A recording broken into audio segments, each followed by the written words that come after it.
Hello and welcome to 5 Minute Math. Today we are looking at the TEKS tool number line, specifically fractions. We are working with a problem related to TEKS 3.3f, and we'll do it in 5 minutes or less.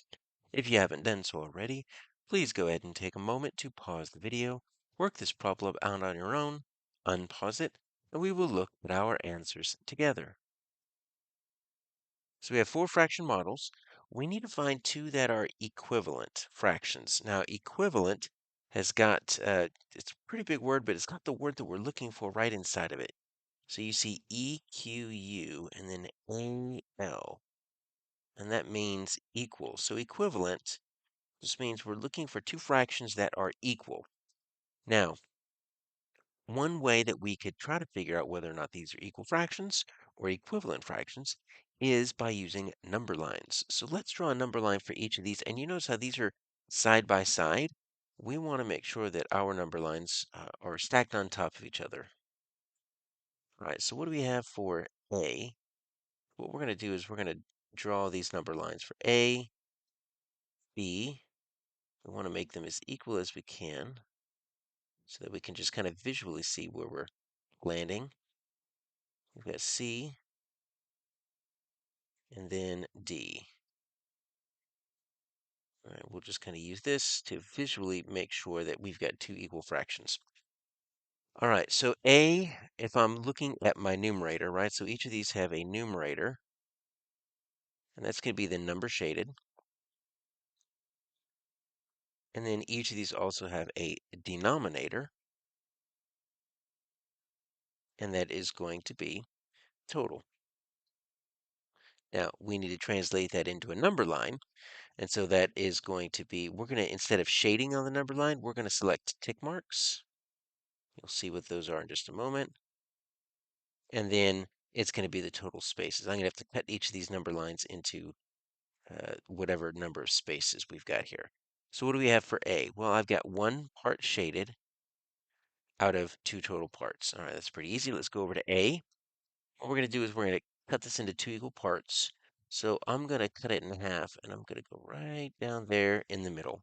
Now, I've got two equal parts, as you can see right here.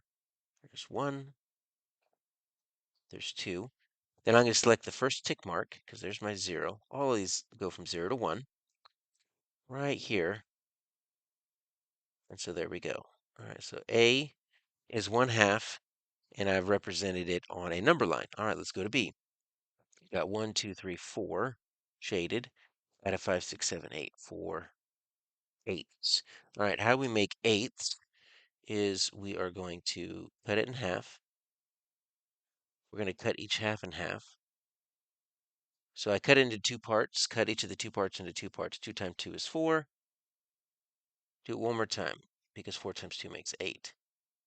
And as you can see, we have 8 parts if you want to count 1, 2, 3, 4, 5, 6, 7, and then 8. And I want to count the fourth one. 1, 2, 3, 4. Well, look at that. That looks like it lines up right underneath my 1/2.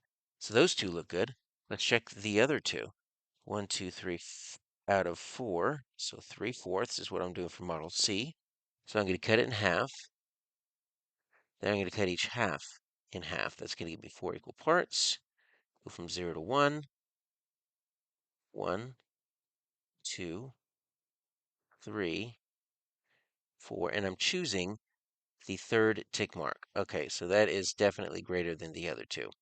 Let's check this last one. I've got 2 out of 6 total pieces. A little bit more difficult. I need to cut it in half. And then kind of use my eyeballs to estimate cutting each half into thirds.